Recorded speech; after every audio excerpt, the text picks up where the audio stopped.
अस्सलाम वालेकुम नाज़रीन, आज मैं आपके साथ घर का दही जमाने का तरीका शेयर करूंगी। इसके लिए मैंने लिया है 1 किलो दूध, 2 चम्मच कॉर्नफ्लोर और 3 चम्मच दही के। सबसे पहले आपने दूध को उबाल लेना है और उबालने के बाद आपने इसको फेंटना है।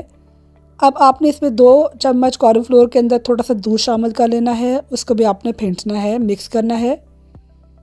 जब आपका दूध काबिल बर्दाश्त होगा और नीम गर्म हो जाएगा, फिर इसमें आपने वो दूध मिला कॉर्नफ्लोर शामिल कर देना है और लगातार फेंटते रहना है।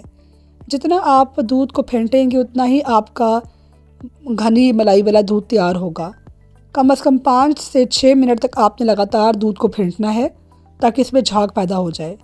अब आपने 3 चम्मच दही के अंदर थोड़ा सा दूध मिक्स करना है और जब आपका ये अच्छा बैटर तैयार हो जाएगा तो फिर आपने इसको दूध के अंदर 3 जगहों पे आपने इसको डाल देना है।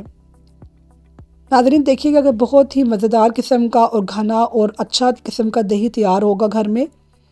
ये मैंने इसको तरीके से कवर करके ऊपर से तौलिए से भी ढाँप कर गर्म जगह पे रख लिया था और ओवरनाइट रखने के बाद तकरीबन 6 से 7 घंटे में ये दूध से दही तैयार हो गया था। कोई स्टेप मिस ना कीजिएगा और इंशाल्लाह आपको बहुत ही अच्छे रिज़ल्ट मिलेंगे। ये देखिए नाज़रीन, मैंने इसको कवर कर लिया और कवर करने के बाद मैंने इसको कपड़े से ढाँपने के बाद ऊपर से मैंने तौलिए से भी ढाँप लिया था और गर्म जगह पे रख लिया। सर्दियों में तकरीबन 7 से 8 घंटे में और गर्मियों में 3 से 4 घंटे में आपका दही तैयार हो जाएगा। शुक्रिया, अल्लाह हाफ़िज़।